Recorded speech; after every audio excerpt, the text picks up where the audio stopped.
We are back for another week, and it is week 9. Waiver wires right here on Bleacher Report. You guys make sure you guys join in the chat right here on the Bleacher Report app and the YouTube Probot, man. Week 8 was interesting because it wasn't a normal week. At least it didn't feel like it with all the teams on bye. We had a few injuries. There were some big performances, man. And we're coming into week 9, and we got some pickups. I think there was one major injury that was worth the pickup. But talk to me, man. How are you feeling coming into week 9? Yeah, I'm feeling good. Week nine is, I wish that there was a lot more heavy hitters on the waiver wire. But nevertheless, we got you guys with some people that you have to pick up, and then some moves that it's kind of like a strategy you can preemptively pick up. But either way, just like last week, we dropped some gems for you. We got some for you this week too. Yeah, we don't have as many teams on bye this week, just 4 teams on bye. We got the Cleveland Browns, New York Jets, the Philadelphia Eagles, and the Tampa Bay Buccaneers. But there are some heavy hitting names on there. So you might be looking for, who's going to replace Saquon Barkley or AJ Brown, or maybe have Baker Mayfield at quarterback, and you're looking for different options. So overall, there are some names, some name value names that are going to be out there, but we've got you covered. And then also, go back and watch some of our other waiver wire week episodes because we may not talk about all the top names that are available in your league, but there are some names that we've talked about in previous weeks, P, that I Mhm. think are worth picking up still. Yeah, no, yeah, like we talked about just given last week, for example, we dropped the gem around Gadsden, right? He's still keeping it up. He's still keeping it going. Old man Joe Flacco still slinging that thing too. So, and then Tez Johnson, who I think is going to have a lot of long-term long-term value here, just with all the injuries out, and he again, put up definitely a respectable game. So yeah, like I said, we still got some gems here for you guys. Yeah, and as far as players we've talked about, you got Bam Knight as well coming off of the bye week. You also have players like Tajay Spears who are getting hyped. These are players that we have talked about in depth in previous episodes. So we're going to talk about a few other players here uh, coming into this week that are going to be a little bit more targeted and heavily sought after. Now, P, obviously, the running back position is a place that I want to start, right? Like, Hmm. we have the names, the Brashard Smiths and Kareem Hunts now that Isaiah Pacheco might be out. We just talked about, Tajay Spears, the name that I know that I'm looking forward to picking up. But one of the names that I think is going to get kind of missed in this whole thing is Ollie Gordon, who had 10 carries. And, this was a season high amount of carries for him. He's getting a lot more involved. Now, we've also saw the return of Jalen Wright during that game, but there's some speculation that even Devon Achane could be on the move. And when you talk about players and potentially moving situations, we saw them getting really happy about that win, and they're like, "Oh, it feels like we getting our groove back." But it's like at the end of the day, when teams start losing football games, you got to evaluate the roster and what you have. And I think Ollie Gordon was a very exciting piece coming out of college, one of the best running backs statistics wise in college. And now we see him in a spot where he's getting, 10 touches in a game. We could see that number evolve over the next few weeks. And then specifically, once the team has their bye in week 12, this could be a situation where we see more of Ollie Gordon taking some of those red zone looks or even getting more of the workload if Devon Achane happens to get banged up, right? Because we know that happens sometimes to veterans as the season goes on. That ankle injury might last a little bit throughout the year if the team only has, 2 to 3 wins. So I think Ollie Gordon is one of those players that I would be very interested in if I was thin at running back. This is a very thin running back year. If I was down a running back or maybe, kind of forward thinking to the fantasy playoffs, even Ollie Gordon is a name that I would definitely look at. He's on my top name on the list, but he's somebody I'd be looking at if I had a deeper bench. Yeah, you said it. Forward thinking is definitely the key word when you're talking about Ollie Gordon. We talked about him, I think, like week one of this show.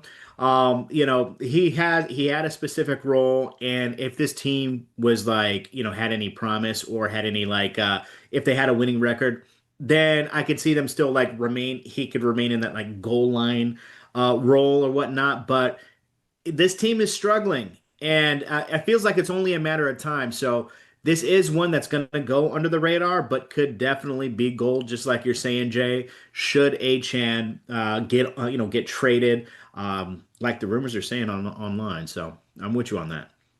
Yes. It's crazy because Devon Achane fits the system really well. But if this system ain't here in a couple weeks and Mike McDaniel ain't the coach anymore, then Yeah. they don't really need a Devon Achane in that same type of role. So Yeah. obviously, like it is good to forward think and maybe these, we always get like, oh, that player is not available. Ollie Gordon is going to be available in your league. Do you have any other players like that, P, that are for sure going to be available in these leagues? Because I know we get that all the time. He's not available in my league. Yeah, no, I got some for you. 6'4", 215 wide receiver drafted in the second round. I'm talking about Jaden Higgins, right? So look, last week Nico Collins was out, and everybody was trying to look to see who was going to step up. And they really put a lot on Jaden Higgins' plate with 8 targets. I think he led the league or led his team in targets. He caught a touchdown here. 8 targets, 4 catches, 34 yards, and a touchdown against a pretty, kind of depleted but still solid Niners defense. I think that this is good for him. We've been waiting for kind of like a breakout game for Jaden Higgins. Even though Nico Collins is going to come back, I think that he is gaining a little bit more confidence with a game like this. So that way, when the primary cover corner or coverage is just rolling over to Nico, it's going to provide him with a look. So this is always good for, wide receivers or just rookies in general to build off this confident game, this like a confidence builder type game like he had. So this is one I'm suggesting you should pick him up because they need somebody else to be consistent in that Texans offense with all of the injuries, the decimated offensive line. It's just kind of like a carousel when it comes to who's going to be the best running back coming out here and who's going to step up outside of Nico Collins. I really do think Jaden Higgins, who's somebody who also may fly under the radar, can definitely take that step moving forward. So he's somebody who he's only 26% owned right now, so he should be widely available in your leagues. And if you do have some of those, those Eagles on bye, or even like the Tampa Bay Buccaneers wide receivers on bye, he's somebody who I would definitely consider picking up. Yeah, and this is a player I've really liked coming out of the draft. Obviously, hasn't lived up to this year's to the standard so far. But when you think about it, we're all searching for that breakout rookie receiver, right? Emeka Ibuka. He did it early on. It's kind of, I don't say flamed out because he's dealing with the injury, but he hasn't had the same type of performance over the last couple of weeks that we saw early on. And we've all been talking up like Matthew Golden, and there's these other receivers. We're all ready for them to hit. And it's like, this is a top end receiver that was taken with high draft capital. Everybody wanted his teammate, Jalen Noel, last week after seeing him produce the week before. And it's like, maybe Jaden Higgins just needed time, like you mentioned, to figure things out. And the one thing about fantasy, P, is that the second half of the year is much different than the first half. Right. So a Yeah, lot of times we're facts. willing to put players in their grave and say, oh, he's not good or they're a bum. And then we see in the second half things click for them. And then they become assets for our fantasy team. So be careful with just kind of throwing Jaden Higgins out there and saying he's not useful. Like CJ Stroud did play much better last week. And if we can get any kind of extended run with him, if we ever do see Joe Mixon back, they were saying that he was in the building for the game yesterday. Wink, wink. I don't know what that means, Mm. but they said he was in the building for the game and he's been around the team last week. Just saying, when it comes down to the stretch, Jaden Higgins could be one of those pieces that provides a red zone threat, another outside body from Nico Collins. Yeah, and just to add on to that, I know you guys see right there versus Denver. Typically that would be a scary matchup, but we know Pat Surtain's going to be out at least it's looking like 4 weeks. So their second best corner, they're probably going to be rolling more coverage over to Nico Collins and whatnot. So just opening up more opportunities for Jaden Higgins. And I do anticipate the Texans having to chase points with as much with what their offense is looking like and how explosive the Broncos have been the last few weeks. Good points there. And I definitely am not banking on Jalen Noel or Xavier Hutchinson or definitely not Dalton Schultz in any form or fashion.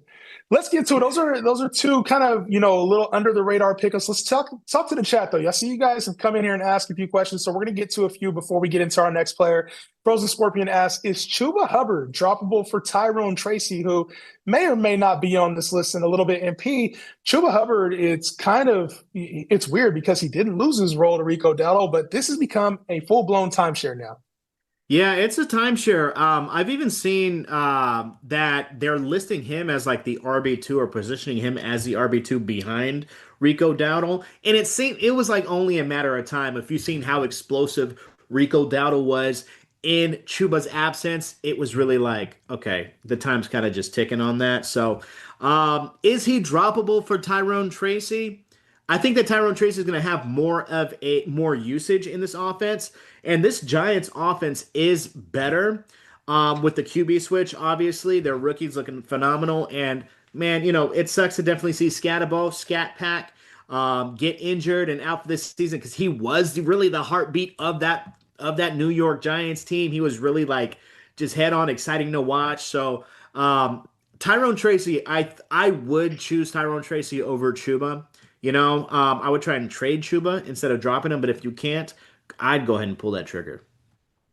I think Chuba is more valuable than you're giving credit for. If there's a way to pick up both, I would do that. Now, if you're in an 8 team league or maybe even a 10 team league and your bench is thin, I think this is one of those pieces that's going to be comparable, right? You got Chuba, you got Tyrone Tracy. I think Tracy in PPR leagues might have a little bit more upside, just a little bit safer floor because you know he's going to get work. Whereas we don't really know what's going on with this Carolina backfield right now. As you mentioned, he could be listed as the RB2 during the game. They could ride with the hot hand. So I think in a more shallow league, if I was looking to pick up maybe a floor play, Tyrone Tracy, Chuba, very similar. I'd probably rock with Tracy in that aspect.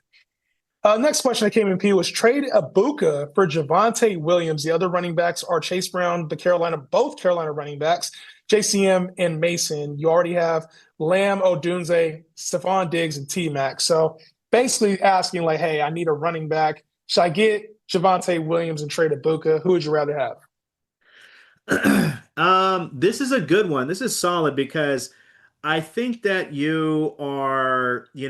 wouldn't want to sell low on Ibuka. I think that coming out of this bye, give him some time to heal. We're gonna see the Ibuka that we've seen in the first quarter of the season. Javonte Williams, though, I think that I would be looking to make that trade depending on how your lineup is set, or the format of your lineup. If you could start three wide receivers, I may not, but if you are only starting two wide receivers, I'm for sure making that deal. Javante's a solid running back, and he looks like he's going to have that role. He looks like a lock for at least like a top 10 running back. And really, outside of Chase Brown, you don't have too much. It's encouraging. We're seeing what Chase Brown is looking like with Joe Flacco, so that's definitely encouraging. But, um, you know, yeah, I would make that move because I'm not too excited about JCM and then Mason. We kind of seen what he's doing there. That offensive line in Minnesota is terrible. So I would probably try to see if a little bit more, or probably try to. I mean, yeah, I think I'd make that I move. I think think I I, would. I think this is a good move. I think this is when we talk about trades, this Hmm. is a fair deal. This is a deal that I think probably improves the other team because they're looking for a receiver, but this gives you what you need, a consistent RB1. And because you're starting JCM, it hurts you. You're starting the Carolina running backs, it hurts you. Chase Brown has hurt you. This gives you what you need because your other receivers are good enough to get you by, like in a good way. You got T Mac, Diggs, Odunze, Lamb. So this is a fair deal. And when we talk about trades, people are scared to get better. This is a move you can make. Javonte's the real deal. Dallas is using him Yeah. like the real deal. So I like the very good question there. I think that's a good question. I'd rather have Javonte than Ibuka in this situation. I think one for one though, I'll probably take Ibuka, but this is fair That's and, price. and that's exactly what I'm looking at when we're talking about Ibuka. I think you can like get more. I think you would be selling low. Like if you traded Ibuka a few weeks ago, you can get Javonte a basically top what you want. top seven back right now. I want to say he's top five back right now. Yeah, but Ibuka's like got the flash about him. But yeah, I mean, eventually I'd make Yeah. that move. But we're splitting hairs here. Is is Shamir DK worth the stream this week in a non-return yard league? I'm staying away from any Tennessee receiver. I'm not gonna hold you. Yeah, that's a no. That's a no for me, All dog. right, last one before we get back into it. Trade Waddle for ETN. My backs are Bijan, Bucky. You got Bill and Tyler Algier. Yeah, it's got to go down. Your receivers are ARSB, Rome, Pickens, and Diggs, and you're 3-3 right now. Oh, league starts three running backs, three receivers. Waddle for ETN. I'm taking the Waddle side, P. I don't know how you feel about this. I'm just whatever it is, I'm keeping Waddle. I'm not Waddle for ETN is too much of a downgrade. You're keeping Waddle. He starts three wide receivers. Got RSB, Rome, Pickens, and Diggs. His backs are Bucky, who's hurt, right? Little Bill, who's trash. He's just got Bijan. I think I'm gonna make that move. I think I'm making that move. ETN ain't been has been garbage. ETN has been Yeah. is beyond mid. He Like it's just ETN, for yeah. Waddle. Waddle's a good receiver. Yeah, but you start three wide receivers, right? Like so you're starting Bijan and who until Bucky gets back. And when is Bucky going to get back? Huge question mark, right? You got JCM who's been trash, right? He really has had 2 good weeks this season. Like let's call it Your what it boy. is. He hopefully he breaks out, but hey man, you 3-3, you got to make a move. Scat went down. You really got just Bijan right now and Bucky in a walking boot in a you know in But a so, Pete, let me ask you this. Let me ask you this because we talked about it with the last deal, right? With Ibuka and Javante, and you were really hesitant as far as 1-for-1 because you thought Ibuka was better than Javante. yeah. I feel like this is a very similar situation, but ETN isn't really at Waddle's level when it comes to out. If you're doing a 1-for-1 output, Waddle is more like back end wide receiver one, high end wide receiver two in good weeks. ETN is like a RB2. Why would you do that in this case then? So this case is different because realistically, the other situation, you already have Chase Brown and Rico Dowdle, who I'm a little higher on, based off of like what they're looking like and just what they're talking about in the Okay. news. I think Rico Dowdle's good. I think that this guy's in a little bit more of a dire situation. He can afford to trade Waddle because he has St. Brown, Rome, Pickens, who's still whose target share has remained the same with CD back and Diggs. I think you're good to make a move. If I'm going to trade Waddle, get ETN because ETN has been slumping. I mean, ETN has just had his bye, so he's coming off of that. They're probably going to figure some things out. I would probably ask for a little bit more, but there's a reason why I would trade Waddle. I'm more open to trading Waddle, and just to get down into it a little bit more. If this team implodes and Tua is no longer the starting quarterback, what does this situation look like at that point? Are you confident keeping and starting Waddle? To me, I'll let somebody else I deal with mean, that. hey, some games it can't be worse the way two have been playing, man. You know what Let's I'm get back saying? into the players. Let's get back into the players, bro. We talked about some more underrated pickups. Troy Franklin is not an underrated pickup at this point. He has been put on the map and playing very well. He's had 18 targets over his last 2 games, and Bo Nix is force feeding him along with Gordon Sutton. The passing game has been there, but it has been some plus matchups. We saw the Giants game, and we also saw against Dallas. It's like we kind of knew, okay, the volume is going to be there a little bit more, but he's one of those options that's probably going to be very serviceable during bye weeks. And if Bo Nix has kind of figured things out from his slow start to the season, this could be an opportunity to pick somebody up that's still under 50% owned and needs to be rostered. He's the wide receiver 24 in PPR leagues right now. So I think Troy Franklin is one of those players. He doesn't have the sexy name appeal. He's kind of an under the radar pick. Everybody thought Pat Bryant was going to be the guy. It ended up being Troy Franklin. And Marvin Mims is even rostered still ahead of Troy Franklin, who is clearly now the wide receiver two in this offense. I think it's time to pick up Troy Franklin and even start him as a flex right now until he proves otherwise. Like I said, the wide receiver 24 is nothing to slouch at. No, I'm right there with you. I'm right. We talked about him a few weeks ago. It was really preemptive because he hasn't really, it took him a few weeks to kind of show him what we were talking about. But we talked about he has that chemistry with Bo Nix dating back into their Oregon days. He's a speedster, can really stretch the field Mm-hmm. just like Mims, and he's getting the opportunity, right? So whereas like teams may be focusing on Cortland Sutton, that's going to leave your Troy Franklin wide open, and it looks like he's been taking advantage of it. So, no, I'm definitely with you. Troy Franklin should definitely be owned, and you're saying he's already a top 24 wide receiver? Proof is in the pudding. I mean, I can't. That's on my words. That's just the numbers. The This is numbers said he's facts. top 24, and I think the one thing you'd want to see is like earlier in the season he was seeing closer to 80% snap share. It's dropped down a little bit, and he's closer to 60% right now. So you just want to see him continue to get more involved in the offense. And like I said, 18 targets. That's 9 targets a week over the last 2 weeks. If that's any kind of sustainable, even if it's around 7 to 8 targets a game, that's great volume for our fantasy teams. Pink, talk to me. You got anybody you're looking to pick up this week that's a little a little sleeper or something? You A know what I'm saying? A little little sleeper? emphasis on the lil. No, he definitely a sleeper here.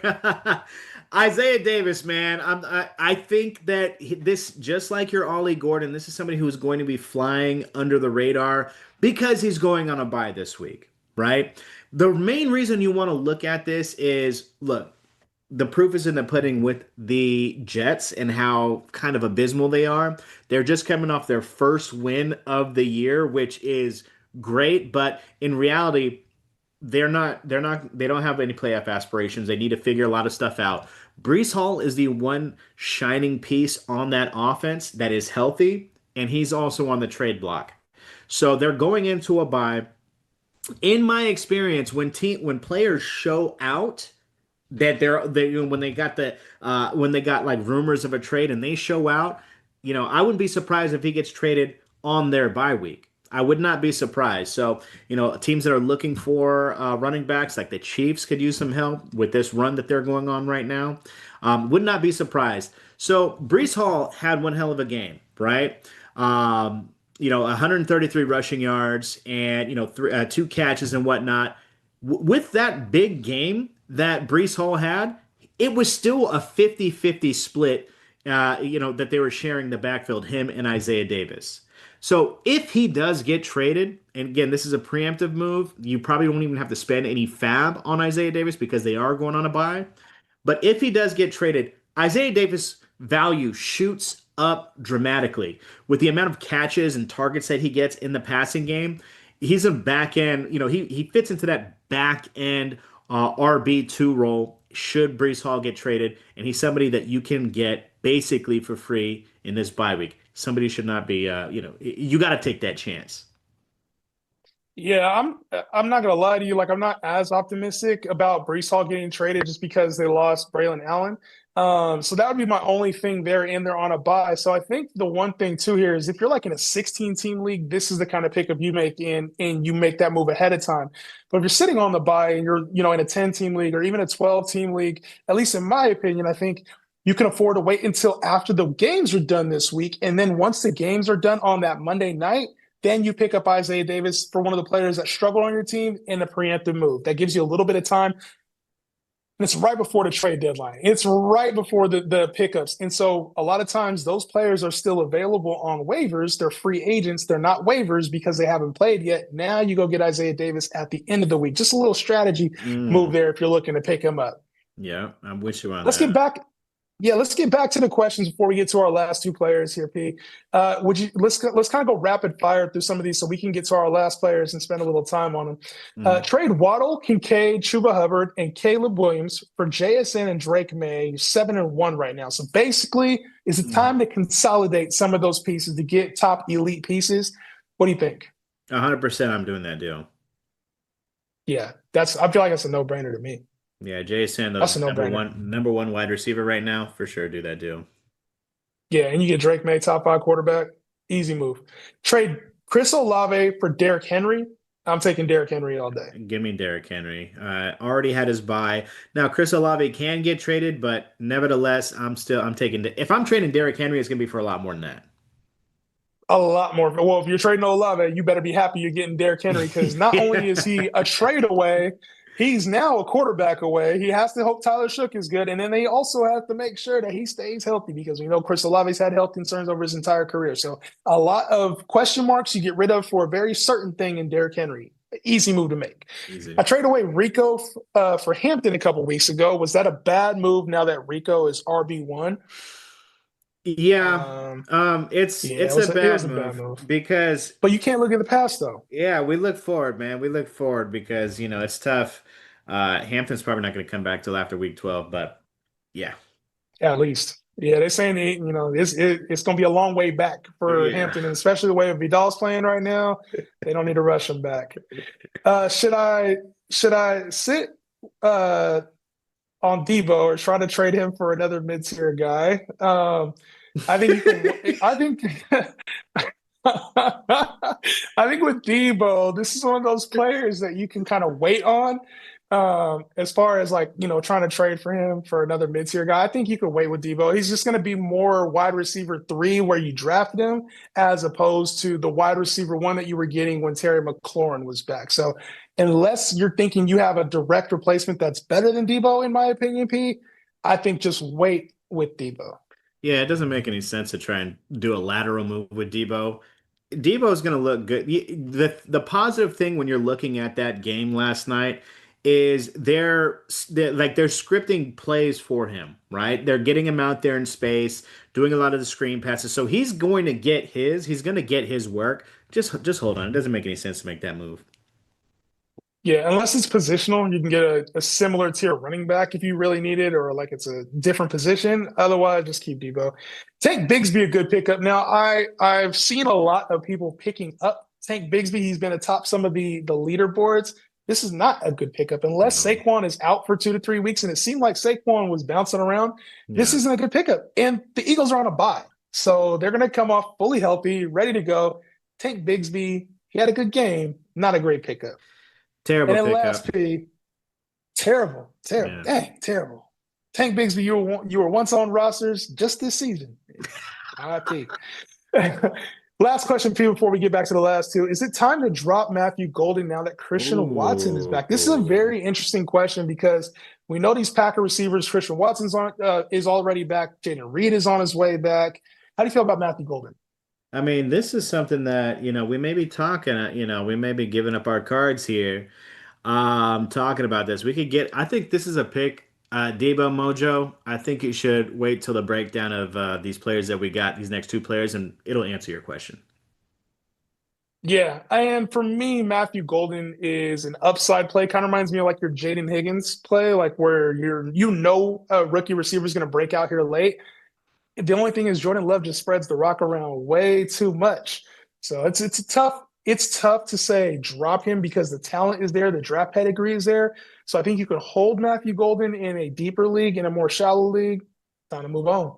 Yeah. But let's get into my top pickup of the week, and it's Tyrone Tracy. Obviously, with the injury to Cam Scatterbo, Tyrone Tracy steps into the RB1 role here for the Giants. And we've seen Tyrone Tracy in the spot before. He's been a high-end RB2, one that catches a lot of passes, one that can have some big games, but then also can have some duds.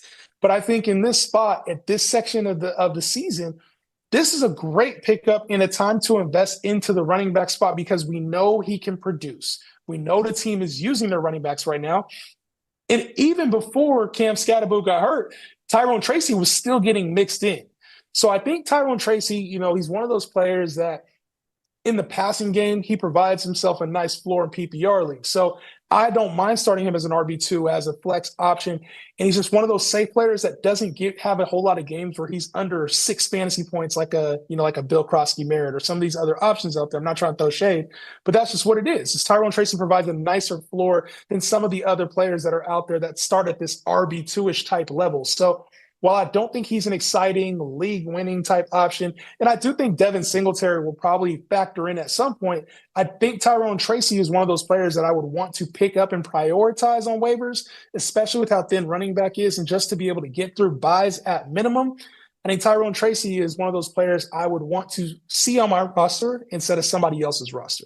100%. I mean, look, you're picking up Tyrone Tracy because he's probably going to get somewhere around 16 touches, rushes and catches on a weekly basis. And somebody like that should not be on the waiver wire. We wish for a speedy recovery for Scat Pack, but Tyrone Tracy, I think, can fill in well, right? He's going to give you everyday RB2 value, even flex value. It's just too valuable to be out there right now, is the bottom line. Yeah, and the good thing about him is that if you do have a running back or two over the next couple of weeks that does have a bye, we're talking about Saquon and Brees this week. I think Jonathan Mhm. Taylor has a bye coming up. There's a lot of running backs with buys coming up. The Giants don't have a bye until week 14. So you got 5 weeks of production right there out of a player that can at least get you through, and then you can make a decision once week 14 hits if you really need to keep him or not. What about you, P? Who's your top pickup of the week? Yeah, my top pickup of the week is Christian Watson. We talked about him a little bit with that question that comes. He went 4 for 4, 85 yards, and he's doing exactly what he needs to be doing in this offense, right? One of the things that this offense lacked was really like a field stretcher. And Christian Watson fills that role. I know we talked a little bit about Matthew Golden, and he just doesn't look ready. He doesn't look like he's going to fit that part just yet. Whereas Christian Watson has been doing this. Granted, he's been kind of in and out of the lineup with, with an array of leg injuries and whatnot, some soft tissue injuries. But I mean, he's back, and while he's out there, only 17% rostered. He should definitely be rostered a lot more because he's going to have a solidified role in this offense moving forward. Does that make Matthew Golden droppable? In my opinion, it does. I would drop Matthew Golden. I mean, yeah, the upside is there, but in anything outside of like a dynasty league, he's definitely droppable because they don't. First off, they spread the rock around a lot, but Christian Watson has a role like I've mentioned, the deep, the yeah, the deep ball, stretch the field type of guy. They don't have enough room for both of those types of guys to support. They don't have the offense to support two field stretchers to be consistent. And with Matthew Golden kind of learning that role and getting accustomed to how defenses are playing, Christian Watson, he knows what he's doing. And I would say Matthew Golden definitely had his opportunity Yeah. while Christian Watson was out, while Jaden Reed's been out. He hasn't been able to capitalize. So he's a tough player to start. And most of the time, P, you're right, because most of the time I'll say if I can't start him, why be on your roster? And I think Christian Watson is, becoming a player that I would start at the flex if I needed some upside, needed some big playability. I like Christian Watson a lot. I've had some history with Christian Watson and calling him out in some big games. So I Yeah. like Christian Watson. And I think that he'll have a role on this team. It's just I think he's more flex worthy. So just know that I don't think he's a rock solid wide receiver 3 weekly, but he definitely has some upside. Let's know your guys' thoughts in Yeah. the chat. Just one more quick thing. I think he does have wide receiver three upside. I think Christian Watson is what we had hoped Jamison Williams was going to come out and do. Jamison Williams has been a huge disappointment. Christian Watson, I have higher aspirations for him. I think he's going to show up and show out. Interesting. We don't. Let me. So you think like 1,000 yards? If you were to project like Christian Watson for the rest of the season, not like 1,000 yard player, but like 1,000 yard pace is in the works for like Christian Watson with about like 5-7 touchdowns. Like, talk to me about your projections for him on like a weekly basis. Yeah, so if he had started from week one, do I think he would have 1,000 yards? I think he would, right? I mean, just with if you look at me week one with Matthew Golden right there, I would be a little hesitant. But just seeing how it's kind of playing out now, they've already had their bye, and Matthew Golden isn't up to par. Christian Watson has a solidified role in this offense, and that's huge, right? He was I when he came out was he like a second round draft pick back Second round pick. yeah, a Yep. few years. So they have equity in him. And he's like, you have your Romeo Dobbses, and Romeo Dobbs isn't really a field stretcher. He's a chain mover, right? You have the tight end there, and then you have they lean on the running game heavy. He has an expensive role in there. There's going to be quality shots every game that they're going to take. He's only got 4 catches, 85 yards. Any one of those types of weeks, he can have a 40, 50-yard touchdown. And somebody like that, especially in the leagues that you have bonuses in, is very, very valuable. So I'm really high on Christian Watson. Yeah, and it sounds like it's. I think he comes with a little bit of volatility, but if things do hit for him, he's a younger player. Like he still has a lot of sky high potential. So I'm definitely not mad at it. Let us know your guys' thoughts for those hanging out on the BR app and those hanging out on the YouTube page. Make sure you guys throw us some chat questions. We're going to be finishing up here with them. We have, how do you feel about Keaton Mitchell, who we saw kind of have that chunk play there in the game for the Ravens? Lamar is on his way back. We know Derrick Henry is kind of probably needed a backfield mate that's not named Justice Hill to get things going. I think Keaton Mitchell does provide a spark, and we know that he's been, said that he's fully back from his injury now. I still think he's a while away, and this is a Derrick Henry backfield. So for fantasy purposes, personally, I don't see a whole lot here. P, do you see it differently? I mean, it's tough because I really was high on Keaton Mitchell coming out. Super explosive. And, he's really stout too. Like he can, run between the tackles. Yeah, I just need to see it more because he seems like often injured. Although this is a Derrick Henry backfield, in the games that they are behind, um, it would be more encouraging if they rolled him out there a little bit more than they do Justice Hill, but it seems like Justice Hill has that role, so he's somebody who you can leave out on waivers, in my opinion. And then the last question that came in, when is Trey Benson coming back? I think we're still a week or two away from Trey Benson coming back. Bam Knight is more than likely going to get the start, but the team did cut Michael Carter, which lets you know Trey Benson's probably on his way back here very soon. It wouldn't surprise me to see some form of committee when it comes to both of those backs. Hmm. P, anything else when it comes to these waiver pickups? Is there anything that you have in mind before we recap the show and send everybody off? I mean, we talked about it really at length. You want to load your team with high upside guys. If there are guys out there on the waiver wire that you are, oh, maybe I should grab this guy. Maybe does he have upside? Does he have longevity? Or is it just like a bye week filler? Is it going to be valuable to you? Right? Is it, or just, don't go for those guys who are going to just like be on your bench just to be on your bench. Make them, right? Do they have value on your team or even trade value? That's who you should drop your waiver wire bucks on. Yeah, and I think it's a very good point, Pete, especially for those winning teams. It's like you, and even some of those teams right now that are fighting for the playoffs. You have to assess what are your upside pickups, and then what are the pickups that get you through bye weeks while your starters are out. And I think that's a very difficult thing when you hear pick up this player, drop this player. You have to be able to assess that because Matthew Golden on a team that's fighting to get in the playoffs may not be worth rostering, but Matthew Hmm. Golden on a 7-1 team or a 6-2 team that's kind of through some of the buys and really looking forward to like what's in store might be the play there. Same thing for Christian Watson. You might want to pick up Christian Watson if you're like, hey, I'm 5-3. I feel really good about my team. I just need a backup receiver with upside. You might want to pick up Tyrone Tracy if you're like 3-5. You're like, shoot, I need to kind of spend a little bit to make sure I get a win. I need some immediate production. So assess that. Isaiah Davis isn't for everybody. Troy Franklin isn't for everybody. Assess what you need on your team in order to get wins. So we'll go over the pickups for the week starting at number 6. We had Ollie Gordon, Miami running back, who had a strong performance over the weekend and could be in line for more work as things go south for the Miami Dolphins. We also had Jaden Higgins here on our list, wide receiver for the Houston Texans, stepping into a bigger role last week with Nico Collins out. But still, if CJ Stroud continues to produce, this offense needs him. Will still continue to produce at a high level and has high upside as a higher draft capital receiver. At number 4, we have Troy Franklin, who is, obviously college teammate at Bo Nix, but having a strong past 2 weeks, over 18 targets over the last 2 weeks, and finding his role within this offense as the wide receiver 2 over some other guys that we thought would be there in Marvin Mims and Pat Bryant. He's established himself as the wide receiver 2 in this offense. We have Isaiah Davis is kind of one of those pickups that you would make later on in week 9, someone to forward think on, not necessarily pick up right this second, but obviously a player that could step up into a larger role if Breece Hall were traded for some reason, or just in general, his role increase as the New York Jets continue to lose football games. We have Tyrone Tracy, probably the top running back pickup of the week in lieu of Cam Scatterbill being out for the year. Tyrone Tracy steps into his normal role as a high-end RB2 for the New York Giants and can get you through bye weeks as his bye isn't until week 14.